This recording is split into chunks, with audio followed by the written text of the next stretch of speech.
8:12. Bueno, de nuevo, qué bueno tenerlos acá. Señor doctor Germán Rodas, señor doctor Mauro Terán, respetable Víctor Granda, del Comité Evaluador a jueces y juezas del Consejo de la Judicatura. ¿Usted está satisfecho con el ejercicio de fiscalización, de investigación y de comprobación de solvencia ética y de conocimientos que usted lideró a esta hora del partido? Doctor, perdone que me vaya por este lado primero. Bueno, gracias Gonzalo por la invitación y un gusto nuevamente compartir la mesa con Mauro ¿Qué le fue más y con Germán. dificultoso a su organización, al estamento ciudadano que analizó este tema? Porque Bueno, mire que estamos enredados es por los actores de la justicia. Ahí sí, estamos complicados. es verdad. Bueno, por petición, por sugerencia de la Comisión Anticorrupción, al igual que otros ciudadanos, se sugirió mi nombre para formar parte de este comité de apoyo a la evaluación. Lo definimos así porque hubo reparos tanto de la Contraloría como de los mismos jueces que la potestad evaluatoria le correspondía al Consejo de la Judicatura. Y así lo es, así dice la Constitución y la ley. Y ellos finalmente fueron los que aprobaron, discutieron la evaluación de los jueces y conjueces. Nosotros hicimos una labor de apoyo. Vale la pena tal vez muy brevemente recordar que el Consejo de Participación Ciudadana Transitorio, liderado por el doctor Trujillo, recomendó una evaluación integral de la Corte Nacional de Justicia frente a numerosas denuncias y demandas de sectores sociales de que las cosas, como todos lo hemos percibido, no andaban bien en la función judicial. Y justicia por parte de Correa, y luego de que él puso en el Consejo de la Judicatura a personas incondicionales a sus designios. Entonces es obvio que las cosas no estaban bien. Entonces la evaluación integral implicaba una evaluación sobre la legalidad y la transparencia de los jueces y otra evaluación cuantitativa y cualitativa relacionada con los fallos. Para el tema de la permanencia de jueces en el cargo, había que analizar sentencias, tanto su exposición oral como su contenido escrito. No para efectos jurisdiccionales, porque incluso alguna gente cree que con ese análisis de las sentencias algún fallo puede venirse abajo. No, es en función académica para conocer la calidad de los fallos. Entonces, sobre eso se hizo una estimación que fue puesta a consideración del Consejo de la Judicatura, el cual hizo también su estimación y como resultado de eso estableció si los jueces pasaron los 80 puntos que se había fijado en la metodología o no, de los cuales evidentemente... ¿No era una medición bastante subjetiva? Me he puesto a pensar. Los parámetros de la metodología eran bastante precisos. Sí hay margen a cierta discrecionalidad, claro, porque si usted le dicen califique entre 15 y 17 puntos, si esta sentencia es excelente, usted tiene que discrecionalmente señalar. Lo que a mí me parece excelente, al doctor le puede parecer mediano y al doctor puede parecer que siendo excelente no es tan bueno. Entonces yo pongo 15, 16 o 17. Sí hay margen para la discrecionalidad, pero no tanto porque están señalados los parámetros para la estimación de las sentencias. Entonces, desde ese punto de vista, el trabajo es técnico, bastante objetivo, ¿no? Sin que ¿Y qué calidad de jueces? Esto ya no puede haber discrecionalidad por obra de su examen. Sí. Pero ¿qué calidad de jueces y qué calidad de fiscales tenemos en el país? Bueno, en lo que se refiere a lo que nosotros hemos analizado, jueces buenos sí hay, no tanto que 7 fueron, pasaron es un parámetro bastante alto de 80 puntos, ¿no? Lo lamentable, digamos, del proceso, ya que vale la pena contestar su pregunta inicial, es el tema de la legalidad y transparencia. El tiempo fue demasiado estrecho para hacer un estudio más pormenorizado sobre la legalidad y transparencia. Ya el Consejo de Participación Ciudadana Transitoria y la Contraloría hizo una auditoría respecto de cómo ingresaron los jueces en la época de Correa. Y las auditorías de la Contraloría y las del Consejo de Participación Ciudadana en su decisión de remoción del Consejo de la Judicatura presidida por el doctor Yal, decían que los concursos no fueron nada idóneos, que se subieron puntos, que se cambiaron notas, que se acomodaron en definitiva a las conveniencias del gobierno, la selección de varios de los jueces que integraban la Corte Nacional de Justicia. Entonces, fíjese, ese punto es un punto importante, pero no había cómo determinar exactamente los nombres, porque ¿qué es lo que ocurría? Cuando nosotros pedimos información, dijeron que la información estaba encriptada, y segundo, que los que encriptaron no dejaron las claves, entonces no había cómo acceder para poder señalar con nombre y apellido quiénes fueron los que se favorecieron de eso. En el tema, por ejemplo, patrimonial, de incremento de patrimonio de los es un jueces. tema muy trascendente. Claro. No, tampoco se pudo hacer una investigación. La UAFE dijo que no podía Le han puesto informar. a nombre de la mujer. ¿No? Los Entonces, jueces. por otro lado, una investigación no puede quedarse solo en las declaraciones patrimoniales. Hay que ver a nombre de quién, como usted señala, Claro. se pudo haber puesto bienes y Sí. recursos. Pero eso no pudo investigar el comité por el Semejantes. escaso tiempo. Pero eso le corresponde al Consejo de la Judicatura hacer una investigación. Porque si hay jueces que tienen un patrimonio declarado,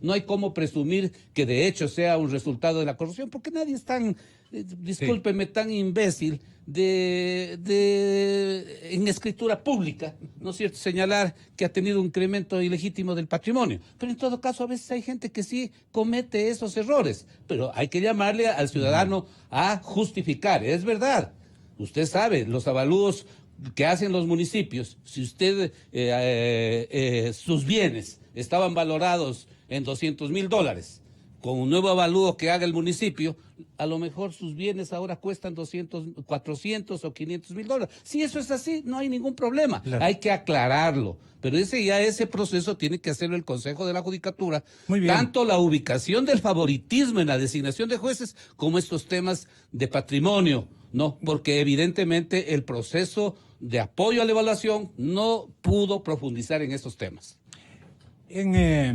En honor y en exigencia a las nuevas generaciones de administradores de justicia, le he hecho y le he formulado estas preguntas.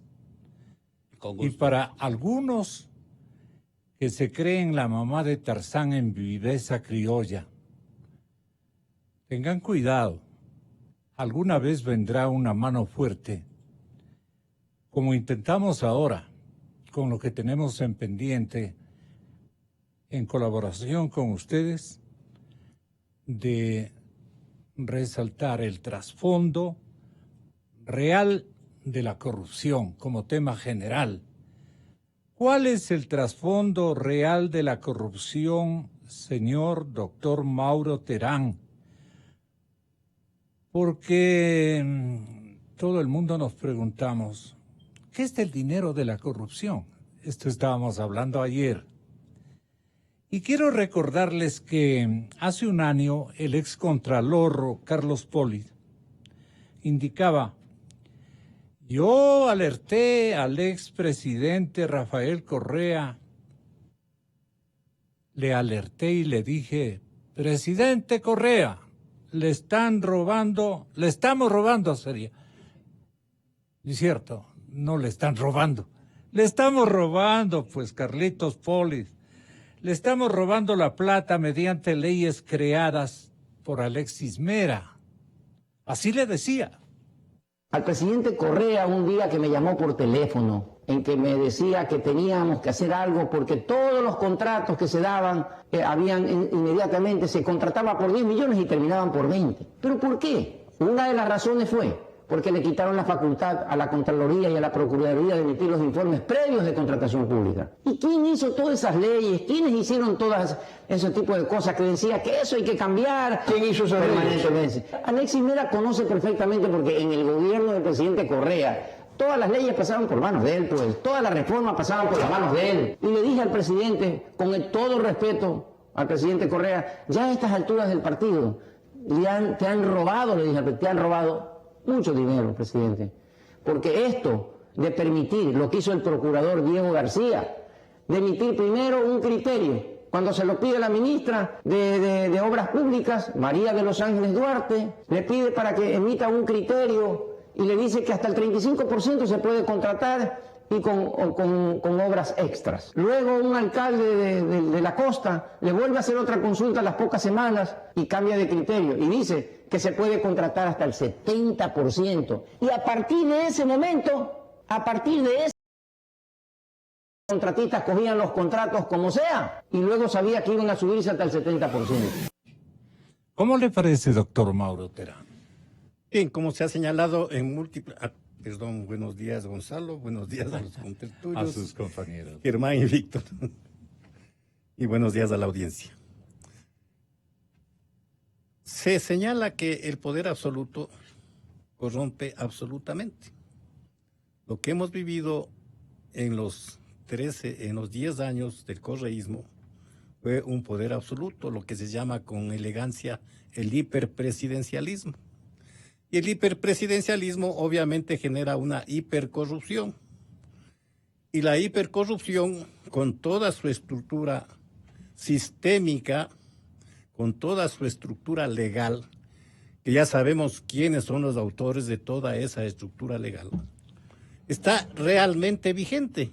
¿Y de dónde parte todo ello? El hiperpresidencialismo parte de la Constitución de Montecristi. Es decir, que la Constitución de Montecristi viene a ser el germen básico de la hipercorrupción que está viviendo el país. Y mientras esté vigente la Constitución de Montecristi, estará vigente esa hipercorrupción en el país. Sin embargo, una serie de entes, una serie de ciudadanos han venido denunciando la corrupción, pero han venido denunciando ciertos segmentos de la corrupción, porque la corrupción es global, y se han venido denunciando. La Comisión Anticorrupción de la Ciudadanía ha hecho un gran papel en esto, ha venido denunciando segmentos concretos de corrupción. Sin embargo, hay que pensar, yo digo que hay que pensar propositivamente, ¿no?, con creatividad en nuevas estructuras legales para el combate, para la prevención y represión de la corrupción, porque realmente nada sacamos con hacer permanentemente el inventario de la corrupción. Hacemos el inventario de la corrupción, pero la corrupción está ahí. Tenemos que pensar seriamente en la prevención y la represión de la corrupción. Y sí existen mecanismos que a pesar de la vigencia de la Constitución de Montecristi, pueden aplicarse y pueden ser suficientemente efectivos para prevenir y reprimir la corrupción. Yo he pensado, pues, y he señalado en algunas ocasiones, y hoy me quiero referir a algunos mecanismos que quiero dejar señalados en su medio, Gonzalo, porque esto va a generar discusión y obviamente es importante que haya reflexiones sobre ello. Precisas. No. El primer mecanismo que hoy he señalado es la expedición de la ley de extinción de dominio. Pero la ley de extinción de dominio tendría que basarse en el proyecto elaborado por Naciones Unidas. Porque en la Asamblea existen tres proyectos. Naciones Unidas. En la Asamblea existen 3 proyectos. El uno que fue del fiscal Pesantes, el otro del fiscal Vaca, y un tercero que ha remitido el Ejecutivo, que yo leí brevemente, pero era un mamotreto que no servía para nada. Todos estos siguen... ¿Era confuso? No, mantienen el criterio de que la recuperación de los bienes tiene que ser después de la acción penal. Y ese es un contrasentido. Porque yo considero que, según la extensión de la ley de extinción de dominio de Naciones Unidas, establece un procedimiento totalmente diferente al procedimiento penal. Pero van a haber penalistas, de esos penalistas que son más aferrados a la tradición que nadie, que van a decir que sería algo absurdo extinguir el dominio o sancionarle al pobre corrupto, quitándole los bienes sin previamente establecer su responsabilidad penal. Es un absurdo. Eso se puede cambiar y ese estereotipo es el que hay que cambiar. Primero puede ser primero la recuperación de los bienes y después la sanción penal.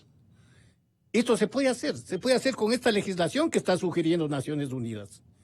Porque la ley de extinción de dominio de ellos establece esta independencia entre lo civil y lo penal. Y el proceso de extinción de dominio lo llevan en el ámbito eminentemente civil administrativo. Pero se ha legislado como para que digan lo que hemos ganado con mucho talento, con mucha creatividad, es intocable.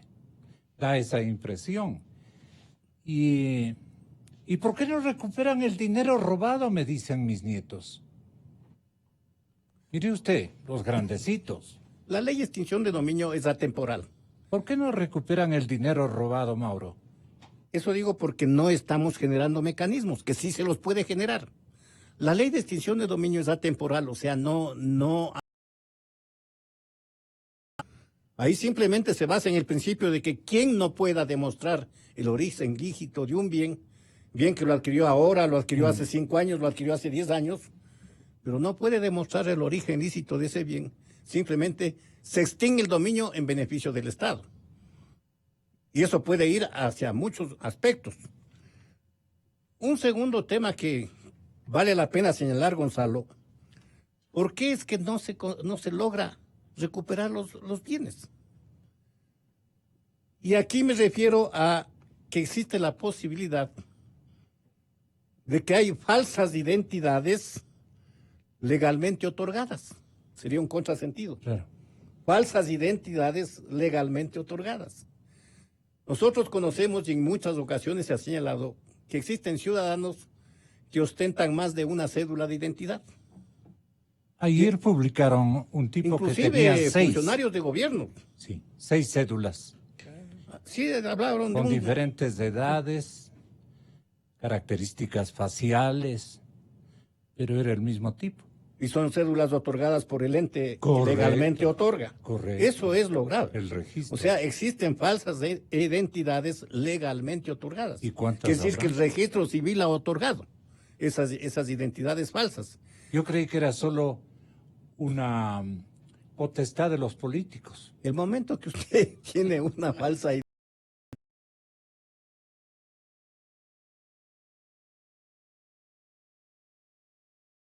Desde que usted nació, Claro. ideológicamente, claro bueno, que bueno, sí. está bien, gracias. No soy tan viejo. entonces en cualquier sitio del mundo usted con una identidad doble, falsa, puede esconder millones que usted ha hecho. Entonces la clave también está en ir detectando esas falsas identidades. Y ahí sería necesario hacer una auditoría al registro civil, porque parece que en el registro civil tienen cerradas todas las posibilidades, también parece que está encriptados los datos. Entonces habría que ir detectando y descubriendo esas falsas identidades, y ahí sí se podía seguir el camino de los dineros mal habidos. Valía la pena topar este tema porque el tiempo se nos va. Al inaugurar la conferencia, doctor Rodas, señor presidente, director de la Comisión Anticorrupción, al inaugurar la conferencia anual del Banco de Desarrollo de América Latina, que es la CAF, la Corporación Andina, el señor vicepresidente nuestro, Otto Sonnenhosner, indicó cuáles son las dificultades que tiene este gobierno y todos los gobiernos para recuperar, o han tenido todos los gobiernos, para recuperar el dinero de la corrupción. Pero él, claro, lo que buscaba es precisar qué le ha ocurrido a este gobierno, del cual es él su segundo mandante. Calificó como algo inédito la recuperación, no obstante, de estos 16 millones de dólares. De Telconet creo que es. Que no es así un descubrimiento, no. ¿Y cómo así me han puesto estos 16 millones en mi cuenta? Dice el hombre. No, se han equivocado. Pero en las cuentas entre ellos, pues, ahí se han equivocado. Alguien puso... Son lecturas. Pero vale la pena que usemos este tema como un recurso para orientar al público que nos está escuchando. ¿Cómo es que pueden 16 y no pueden 30,000, 40,000, 50,000, 60,000? Aluden incluso que el robo mágico es de 70 y pico de miles de millones de dólares. ¿Qué vienen con 16 millones que ha encontrado de coincidencia alguien? ¿Cómo ha logrado procesar la Comisión Anticorrupción? Doctor Germán Rodas, buenos días. Buenos días, Gonzalo. A usted un saludo particular, a mis compañeros Víctor y Mauro. Una satisfacción volver a compartir esta mesa de diálogo con la ciudadanía también. Mire, yo creo que el discurso hecho por el vicepresidente en esa oportunidad fue simple y llanamente la constatación de la incapacidad del gobierno para enfrentar con una actitud política frontal los temas de la corrupción. Decirnos que han encontrado 16 millones, porque mejor dicho, les devolvieron los 16 millones, era más o menos no decirnos nada. Creo que es importante... Algo así como de gana nos dice. Sí, y además yo creo que es lamentable porque terminan demostrándonos que no ha habido una línea de confrontación de la cirugía mayor que todos aspirábamos y aspiramos y todavía esperamos que puedan concretarse. Escuchen, señores invitados, y escuchen, señores oyentes. Las pérdidas por corrupción son incalculables. Nos reclaman al gobierno y nos dicen por qué no han recuperado. No sé si fue el BID que sacó la cifra de los 70,000 millones de dólares. ¿Por qué no han recuperado? Hemos ya enviado a la Asamblea Nacional la ley de extinción de dominio para que las autoridades competentes, no el gobierno, sino la justicia, tengan la facultad de poder actuar y recuperar algo de esos recursos. Digo algo porque se los acusa de ladrones, no de giles. Es difícil a veces rastrear, encontrar, no es tan fácil. Hay que hacer los esfuerzos que hay que hacer, pero el testaferrín, por ejemplo, está al orden del día. Doctor. Yo creo que este hecho puntual nos debe llevar a un análisis global de las circunstancias. Ayer se dijo muy bien que la decisión política debe primar en la búsqueda de los mecanismos adecuados para poder enfrentar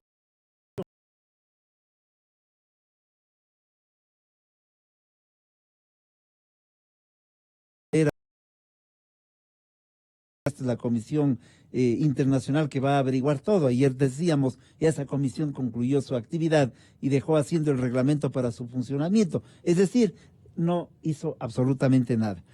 Creo que en el país y creo que en la región tenemos que percibir que de lo que se vive es de una actitud, no solo individual, sino una actitud también corporativa de determinados sectores que están en la disposición de asaltar los recursos de nuestros pueblos a propósito de ser elegidos para una u otra función. Yo estaba recordando, y lo he recordado en más de una oportunidad, como en el 2003 algunas gentes, Víctor Granda alertó ya a Lula mediante una carta que iba a haber asaltos en el país por parte de Odebrecht. En el 2007 el propio Víctor lo alertó al presidente Correa respecto de este mismo tema. En el 2004 yo llevé esa información y entregué directamente al Partido del Trabajo en Brasil. Eran alertas que son históricas, que hay que recuperarlas y no pasó nada. Estamos hablando de haberle alertado también, por ejemplo, en septiembre del 2015 al entonces alcalde de Quito respecto de la imposibilidad de que él siga al frente del tema del metro en términos del financiamiento de Odebrecht, por la circunstancia que de Odebrecht tenía ya una sanción en su país de origen. Sin embargo, las cosas continuaron. Estamos hablando de la necesidad de hacer una serie de cambios, por ejemplo, en la ley de extinción de dominios. Nosotros hicimos como Comisión Anticorrupción una propuesta coincidente con lo que señala Mauro en algunos temas. Ese es un asunto que fue entregado y que fue canasteado en la Asamblea Nacional. La Asamblea Nacional le debe al país la ley, por ejemplo, respecto de impedir que aquellos que han tenido, que han sido evidenciados en el asalto, la gavilla que ha sido evidenciada, no puedan tener participación electoral, no tengan, por lo tanto, vida político-electoral en este país. Así se votó el 4 de febrero del 2018. La Asamblea no ha sido capaz de legislar sobre ese tema. Creo que es importante también señalar lo que aquí se ha planteado. Hay un comportamiento de testaferrismo que lo hemos podido nosotros encontrar en una investigación que entregamos al Contralor respecto de los insumos médicos. Los insumos médicos son los accesorios que se utilizan, las prótesis, ese tipo de cosas, los algodones, etcétera, etcétera. En la red de salud pública, en el periodo de los ministras Guevara y Verónica Espinosa, 2016-2018, muchas personas, 158 empresas creadas para el efecto, 275 personas naturales entregaron insumos a precios totalmente fuera de cualquier contexto. Una prótesis de rodilla que vale $2,000, $2,200, se entregaban en 15, en $20,000. Estas personas, estos nombres se los entregó al Contralor. Él me ha dicho hace una semana que están avanzando en la investigación y que ya hay responsabilidades establecidas.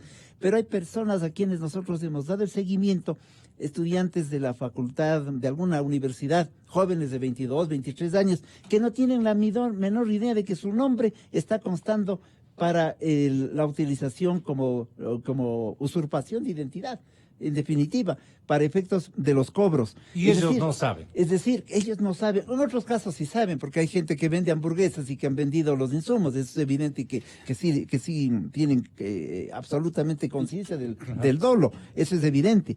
De tal manera que hay una serie de elementos que nos permiten llegar a la conclusión que comentábamos antes de comenzar el programa, que la gente, que algunos sectores, tienen la disposición de llegar al empleo público, al puesto con alguna canonjía, a asaltar. Es decir, es una especie de un reto que se pone la gente a nombre de la actividad pública. Pero esto nos demuestra algo de fondo también. De lo contrario pasa a ser el tipo más inútil que ha parido la tierra ecuatoriana. Pero esto nos demuestra también una cosa, así Gonzalo son y compañeros. Cómo se valoran entre los chicos, claro, lamentablemente. Nos demuestra exactamente que hay una carencia de valores en la formación de las gentes. Que este es un problema no solamente estructural de la economía y de la política, pero también atraviesa la estructura de la formación de los sujetos. Esto del hombre que quiere pasar el fin de semana fuera del país y que quiere irse de vacaciones en el feriado de las próximas Navidades y hacer los gastos suntuosos que nos ha acostumbrado un sistema. Es un problema, por lo tanto, también sistémico y estructural, que atraviesa la formación de los individuos y de los sujetos. Más aún cuando el régimen anterior se dio el lujo de suprimir cátedras de formación de los jóvenes. Y por último, una idea, porque no podemos dejarla pasar. Usted puso a la voz del prófugo Carlos Polid en relación a sus advertencias de que le están robando. Y bien lo dijo usted, no es que le están robando, le estamos robando, debió haber dicho Polid, porque este señor tiene el mismo cinismo que el señor Espinel, me acordé de él, que iba a luchar contra la corrupción cortándose la mano o mandando a cortar la mano a quienes que habían robado y allí están presos. Es decir, también tenemos cínicos enfrentando a la corrupción, es decir, es una forma de encubrir su actitud, que es una actitud evidentemente de abierto daño a la moral pública y al asalto a los recursos del país. Es decir, también hay valores individuales, valores de la sociedad, de elementos jurídicos, de elementos políticos, fenómenos de carácter económico que contribuyen a ello, pero hay que mirarlos en ese contexto para poder enfrentar las cosas desde una perspectiva global. Pero da la impresión de que los jueces y fiscales se miran entre ellos y se burlan del resto. Con esto le grafico la inercia de las autoridades judiciales. ¿Por qué no hemos prosperado, así sea por el inventario que ustedes intentaron hacer? Nadie se condolió, nadie se avergüenza del sitio que ocupa indecentemente o algo por el estilo, doctor Víctor Landa. Sí, así es, Gonzalo. Lamentablemente ese es el panorama que se presenta y creo que dolorosamente para el país. Pero si nosotros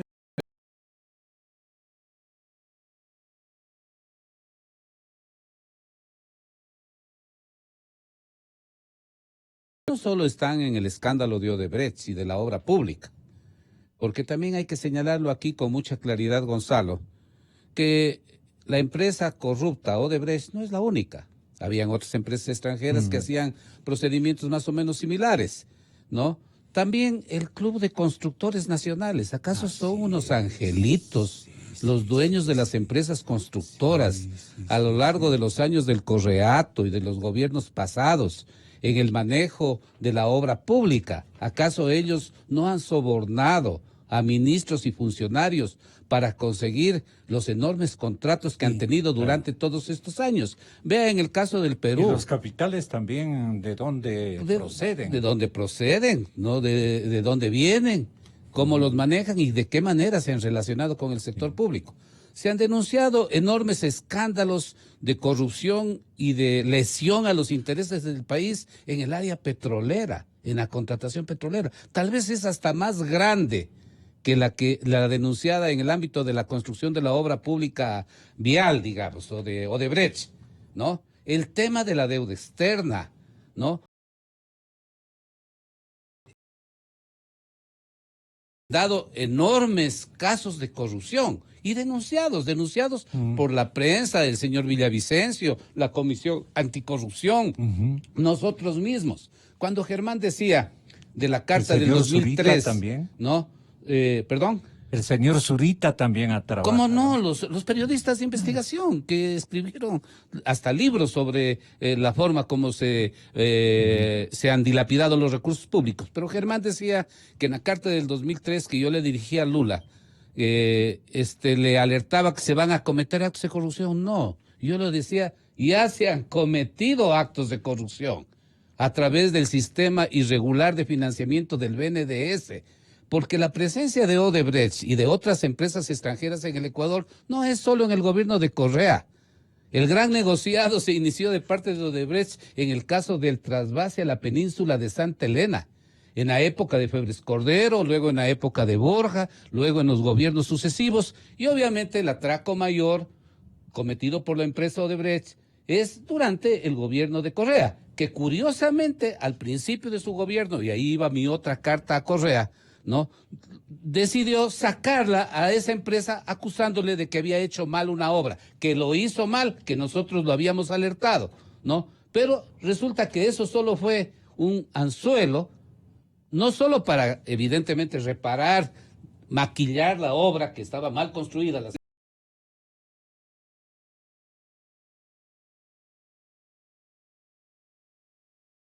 dio incluso a la propia Odebrecht premios porque supuestamente había hecho muy bien la obra.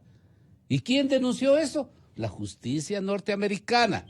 Odebrecht reconoció, porque como mucha gente Pero dice... el esfuerzo de Diana Salazar, nuestra actual fiscal general de la República, se remite a exhibir y a presentar 170 pruebas testimoniales y más de 300 pruebas documentales que van a ser usados de llegar a una etapa de juicio en el caso de sobornos 1216.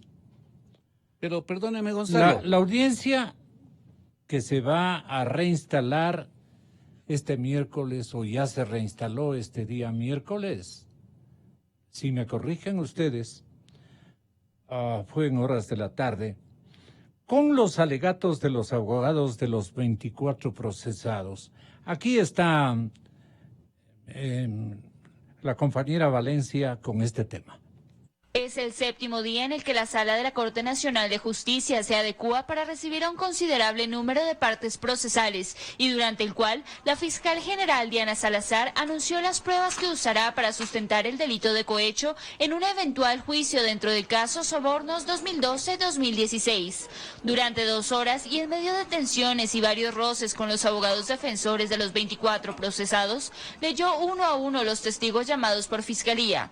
Un total de 130 personas, entre las que consta el hermano del expresidente Rafael Correa, Fabricio Correa, el exdirectivo financiero de Odebrecht, Geraldo de Souza, el propietario de Telconet, Tomislav Topic, el exprefecto de Pichincha, Gustavo Baroja, el exauxiliar de Servicios de Presidencia, Cristian Paredes, la asambleísta correísta Wendy Vera y el exsecretario ejecutivo de Alianza País, Galo Mora. Cada defensa sabrá determinar lo que considere que tiene que contrariar. A más de ello, Fiscalía enlistó 40 testigos periciales y solicitó que se tomen en cuenta los audios de los testimonios anticipados de la ex asesora del expresidente Rafael Correa, Pamela Martínez, de su ex asistente Laura Terán y del ex representante de Odebrecht en el país, José Conceizao Santos. Estamos en contra de los argumentos jurídicos y técnicos de la Fiscalía y de la Procuraduría. La cuantiosa cantidad de pruebas sí creo que ameritará algunos días para poder revisarla. Dentro de las 71.475 fojas que componen el expediente, Fiscalía anunció más de 300 pruebas documentales. La audiencia se reinstalará a las 14:30 de este miércoles, con la finalidad de que los abogados tengan el tiempo suficiente para preparar su defensa. En Quito, Daniela Valencia, 24 horas. Muchas gracias, Danielita. Estoy recordando una insinuación que formuló el expresidente Rafael Correa y nos ponderaba respecto de lo magnífico que él había conseguido de que retorne la Odebrecht. ¿Cuán importante era para Correa el retorno de Odebrecht? Háganos escuchar esa parte de Rafael Correa. Tremendamente beneficioso, tuvo que reconocer todo lo que le exigíamos, reparar San Francisco, indemnizaciones, etcétera. En consecuencia, reconociendo todo lo que habían hecho, pagando lo que tenían que pagar el país, van a volver a trabajar en el país. Es una derrota total de Odebrecht y una victoria total del país. Así veía las cosas, Mauro, el señor expresidente Correa. No olvidemos que hace poco se conformó justamente una comisión para dialogar con Odebrecht y establecer que pague lo que el Estado, el daño que ha causado al Estado, especialmente en sobornos, y con eso podría volver a habilitarse en el Estado ecuatoriano. Lo grave es que esa comisión estaba conformada por personalidades que no debían estar en esa comisión, como son el procurador, la fiscalía, la Contraloría. Pero esa comisión, obviamente, el momento que Lenín Moreno dijo que mientras él sea presidente no contratará con Odebrecht nada, se fue abajo, se desarmó la comisión. Entonces, ¿qué pretendían? Pretendían cambiar el concepto del daño, el daño causado. Los sobornos no son el daño que ha causado al Ecuador, son una parte. El daño causado al Ecuador está en los sobreprecios grandiosos. Y lo que preocupa es que hasta este momento la Contraloría General del Estado no sabe, no conoce cuál es el monto de los sobreprecios de las contrataciones.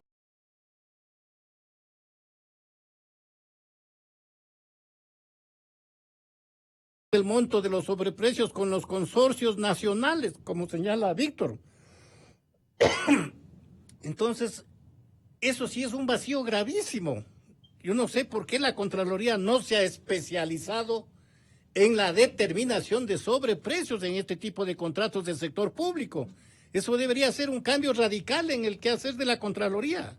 Establecer directamente los sobreprecios. En el Seguro Social se acaban de determinar irregularidades, corrupción en base a sobreprecios. ¿Quién va a establecer esos sobreprecios? ¿Quién va a establecer el monto de los sobreprecios? ¿Cómo se los va a cobrar? Es decir, estos son las incógnitas que nosotros vemos y de estas las proposiciones que hacemos. Los órganos de control tienen que especializarse en determinación de sobreprecios. Eso es lo fundamental. Germán Rodas, lo que quiera decirnos, doctor. Sí, varias cosas muy puntuales. Usted nos recordó que el tema del retorno de Odebrecht a través del audio dicho por el expresidente. Claro, aparentemente le cobraron una multa, lo trajeron para el tema Manduriacu, en el tema Manduriacu le permitieron el 82% del sobreprecio, le permitieron que sobrepase el límite de todo tipo de contratos, hicieron la obra sin informes ni siquiera de ambientales, etcétera, etcétera, de tal manera que fue una forma de apantallar. Le hemos multado, pero le permitimos que siga el asalto en el país. de tal forma que trajo al socio benefactor de las campañas electorales que luego ya hemos podido ir descubriendo por otras investigaciones. ¿Y eso qué suscitó, doctor Rodas? Bueno, eso suscitó, entre otras cosas, que el ex contralor dijera que también la Comisión Anticorrupción en su denuncia estaba equivocada y que él sí había actuado, y nos llevaran a un juicio y nos sentenciaran y graciosamente nos perdonaran la vida. Entre otras cosas suscitó aquello, pero también ha suscitado el hecho de que se canastee la denuncia y nos hemos visto obligados con el cambio de la Fiscalía de volver a presentar nuevamente la denuncia correspondiente. Eso por una parte. Por otro lado, es cierto que no solamente es en la contratación de la obra pública en donde existe el asalto. El asalto se ha dado en diversos niveles, en diversas circunstancias. Hay una política, por lo tanto, de putrefacta de asalto a los recursos del país que viene siendo arrastrada desde muchísimo tiempo atrás. Es un problema sistémico porque ciertamente en el gobierno de Correa, como todo el festival y la danza de los millones se generó a propósito de todas las debilidades institucionales, es cierto que anteriormente también esto había ocurrido. A veces he pensado yo que Jorge Rodríguez o usted podían haber tomado en diferentes tiempos la iniciativa de incluso optar por un crédito internacional que financie la búsqueda del dinero ecuatoriano en el exterior. Esta comisión anticorrupción se habría lucido con un gesto de esa naturaleza, que una compañía internacional bien contratada, con toda la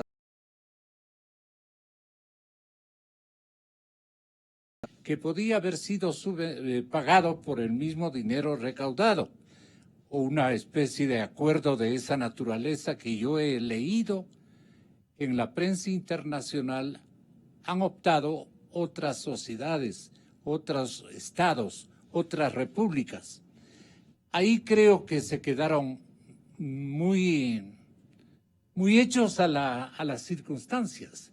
No tuvimos ímpetu, no tuvimos un arranque de audacia, si cabe el término, no de audacia, sino de operatividad.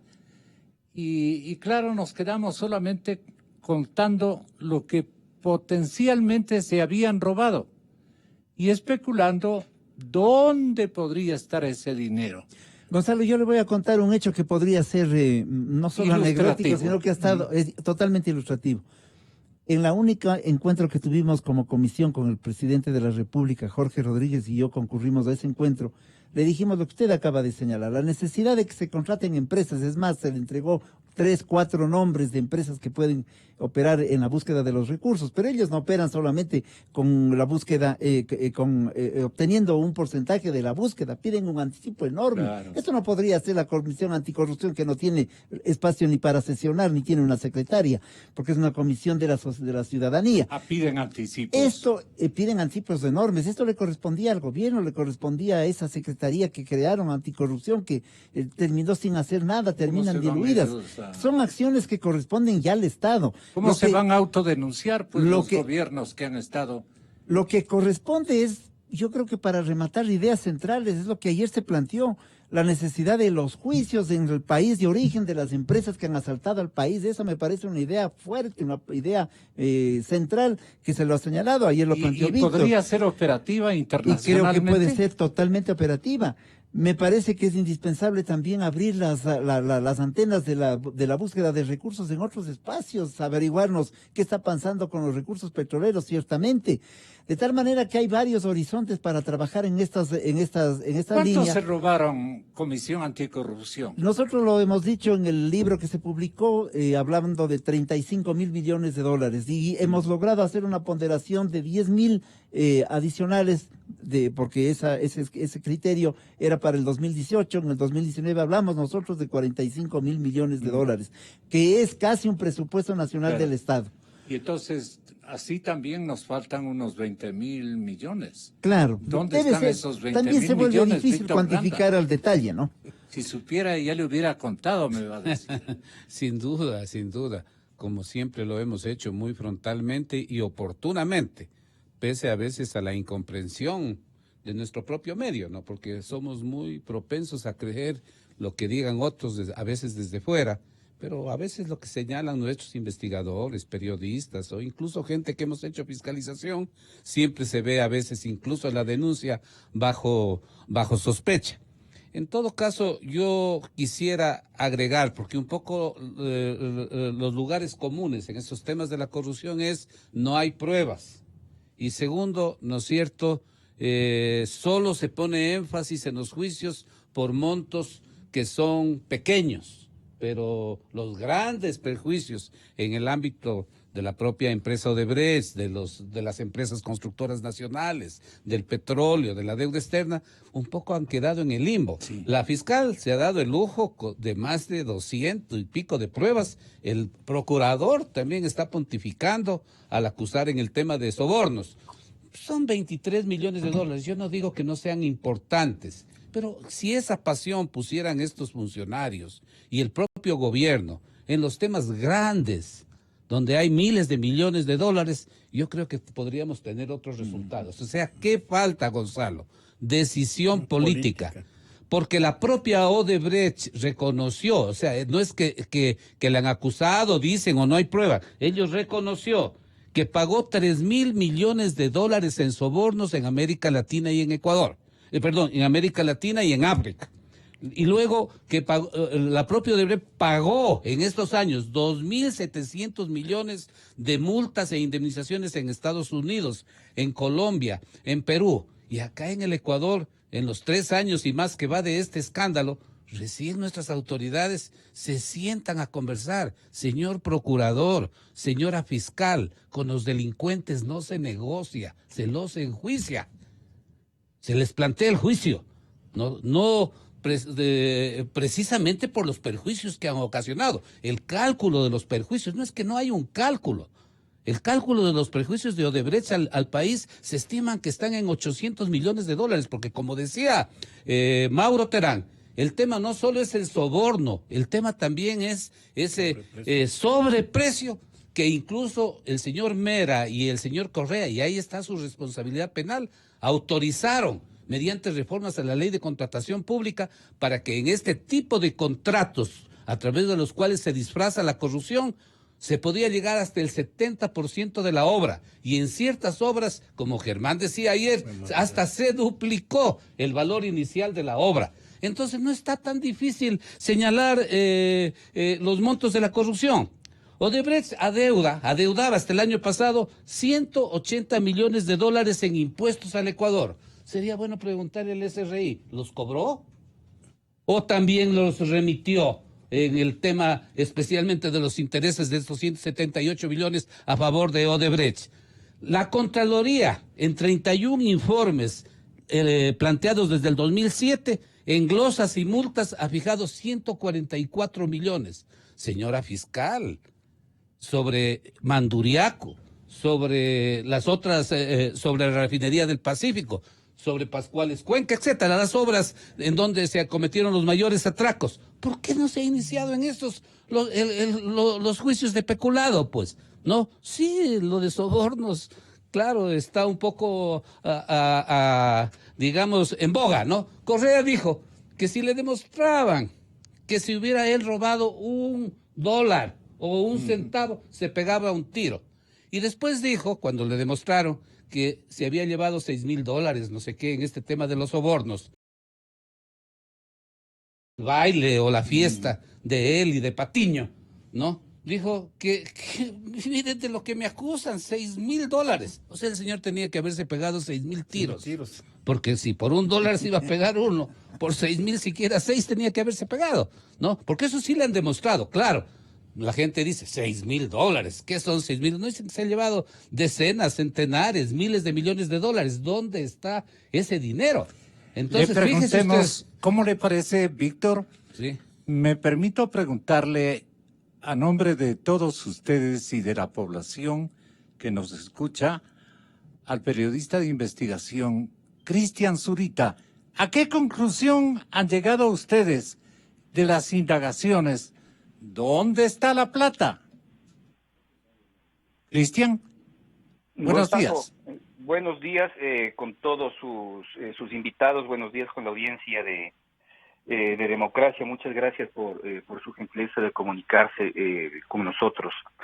Bueno, no es fácil de identificar en dónde se encuentra la plata, sí, y tal vez sea uno de los desafíos más grandes que pueda tener los nuevos gobiernos futuros. Yo no creo que el gobierno actual, el de Lenín Moreno, tenga el más mínimo interés político. ¿Por qué ese escepticismo en el presidente Lenín?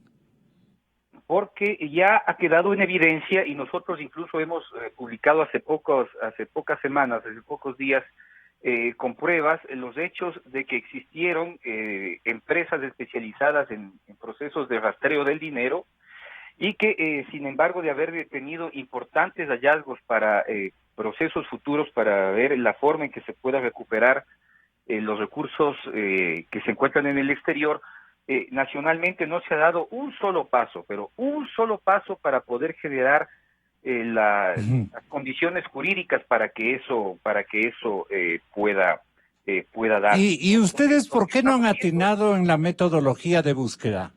No, eso no es eso es un tema y una capacidad que sobrepasa al periodismo de investigación, claro. Eso está ya en otros niveles, tal vez es que nosotros cuantiosos niveles. Un equipo multidisciplinario con muchos recursos económicos, capacidad de movilidad y técnicos internacionales, es posible que a futuro podríamos plantearnos algo, pero no, o sea, para un equipo de periodistas con las condiciones es muy difícil. Claro. Lo que nosotros hemos podido observar es que existieron indicios por parte de este gobierno de identificar en dónde se encontraban ciertos recursos.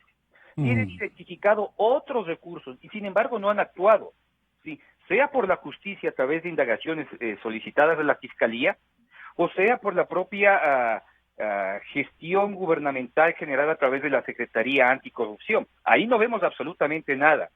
Y pues quienes hubiesen dado un apalancamiento importante para poder dar los pasos necesarios para identificar en dónde se encuentran los recursos económicos, era esta comisión internacional que el presidente de la República creó y que ha tenido ya que disolverse, porque ellos mismos han señalado que no tienen ningún tipo de injerencia ni ningún tipo de capacidad de acceso a la realidad ecuatoriana. Entonces, este grupo internacional que se creó con bombos y platillos en la Capilla del Hombre de Osvaldo Guayasamín hace algún tiempo, y todos lo recordamos, pues hubiese sido un pilar fundamental para entender en dónde se encuentran los recursos y haber establecido las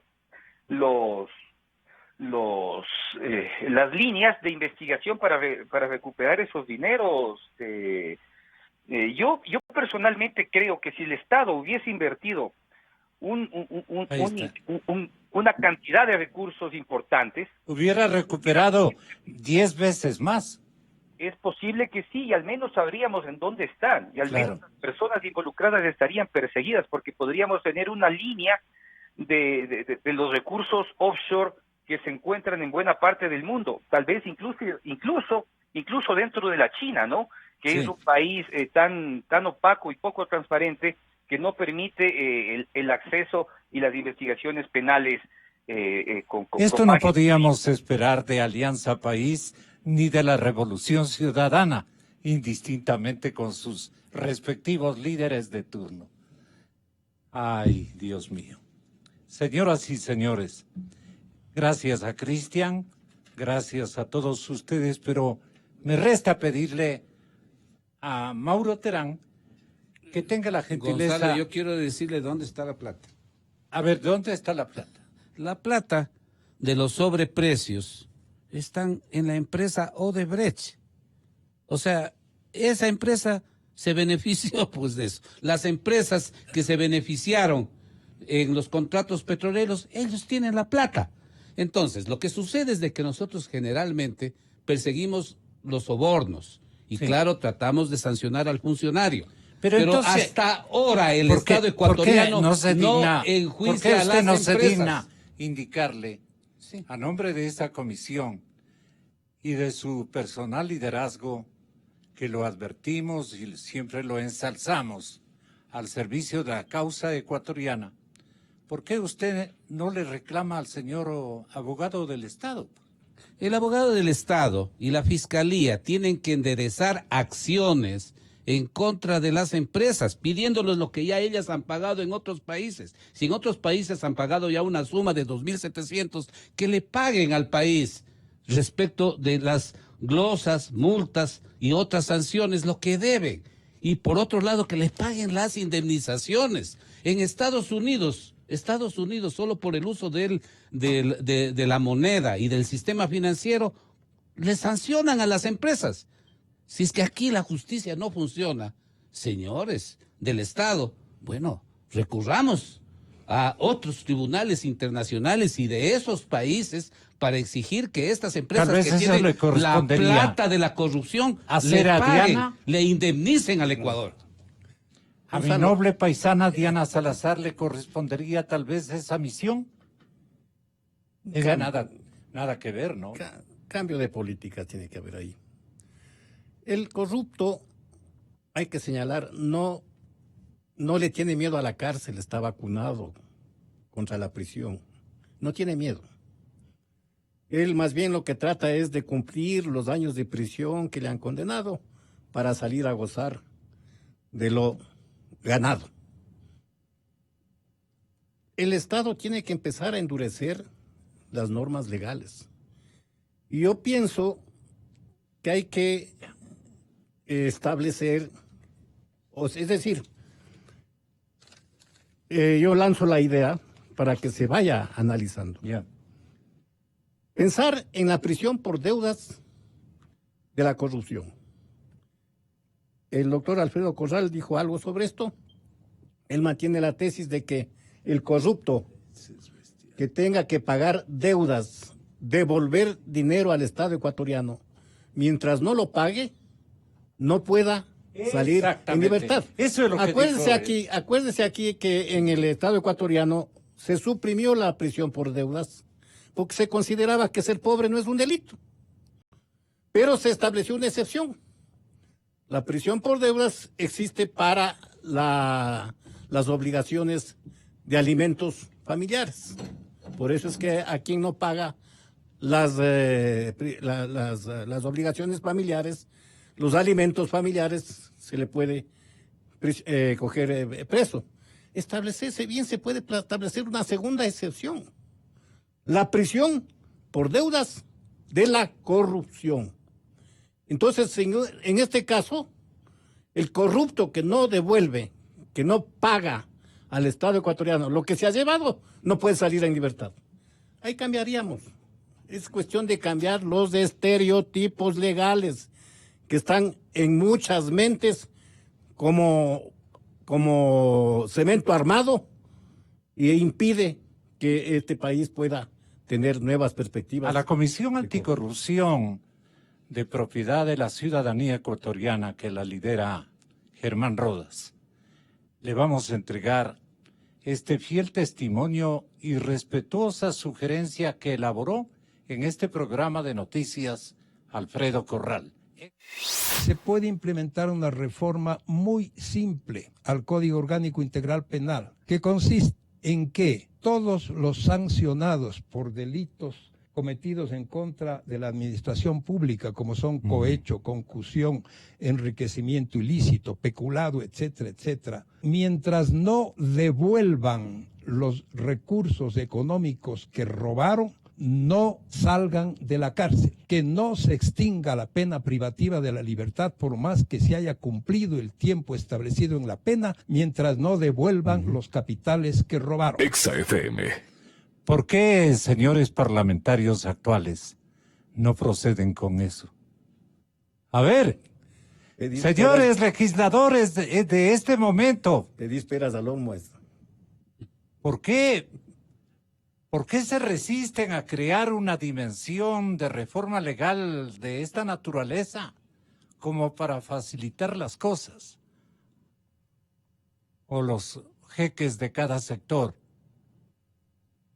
también ultrajaron el dinero del pueblo ecuatoriano. Sin duda, hay intereses de por medio ¿Por qué creen que no extinguen el dominio? No les ponen en la lista de candidatos.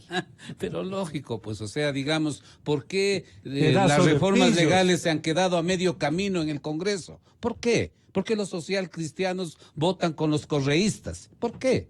Porque los dos tienen rabo de paja. Porque no quieren, en definitiva, que se establezcan leyes que más tarde les puedan perjudicar, pues. Porque hay ciertas administraciones sobre las que nunca se ha hecho una auditoría a fondo. 20 años dominando una determinada estructura política en el país. ¿Quién les ha hecho una auditoría de fondos? ¿Quién Germán, ha investigado es que el ya se me patrimonio de terminó el determinadas tiempo. personas? Nadie. Germán, Lo afirmado por el doctor Corral es muy importante, pero creo que podemos concluir con una idea central. Mientras no haya una actitud de desprendimiento de la sociedad ecuatoriana respecto de su formación estructural, para pensar que el hombre nuevo es aquel que quiere disfrutar en compañía de su familia de la honradez y de la honestidad, también es complicado, por un lado. Por otro lado, mientras no enfrentemos con seriedad los intereses económicos y políticos, la lucha contra la corrupción se vuelve una especie de una pelea con los molinos de viento. Pero ciertamente la estructura política y económica deben entrar a prueba también en los procesos eleccionarios. Creo que es el momento para pensar hacia el mediano plazo en que no pueden retornar, no puede haber ese retorno de los mismos a la asamblea, aliados por con ejemplo, los corruptos. y siendo Candidatos corruptos de también, los corruptos. siendo también ellos. Nuevamente vuelven al Parlamento. Así es, de tal manera que se Con requiere, otros nombres. se requiere una remesón fuerte, enorme.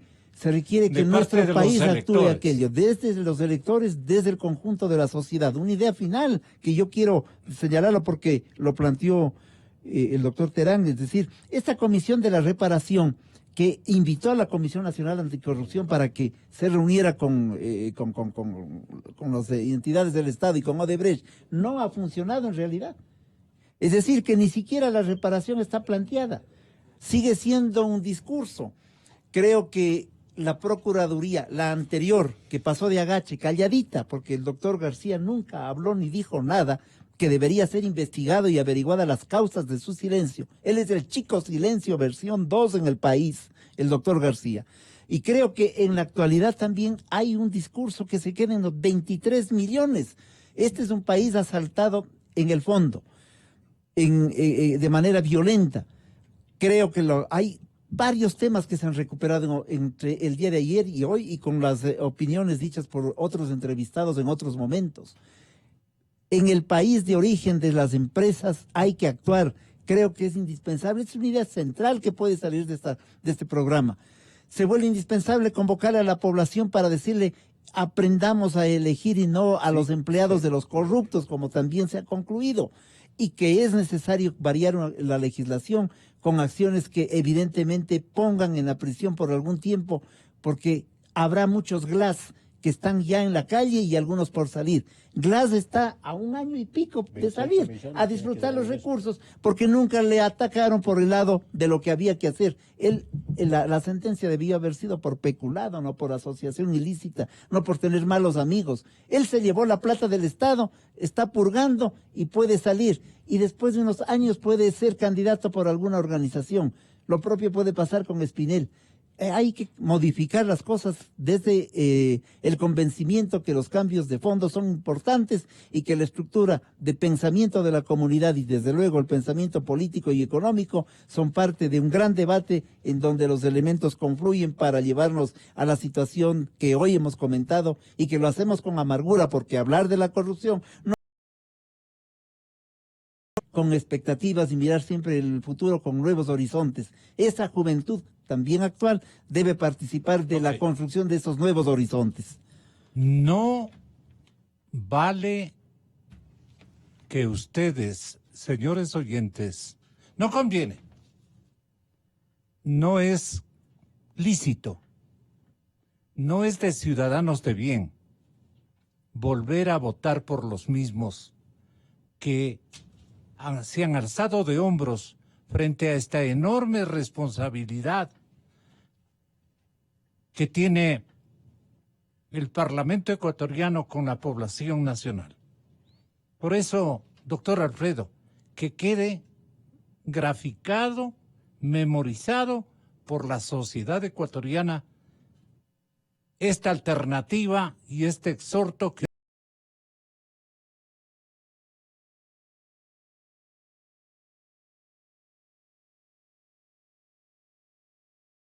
en que todos los sancionados por delitos cometidos en contra de la administración pública, como son cohecho, concusión, enriquecimiento ilícito, peculado, etcétera, etcétera, mientras no devuelvan los recursos económicos que robaron, no salgan de la cárcel, que no se extinga la pena privativa de la libertad por más que se haya cumplido el tiempo establecido en la pena, mientras no devuelvan los capitales que robaron.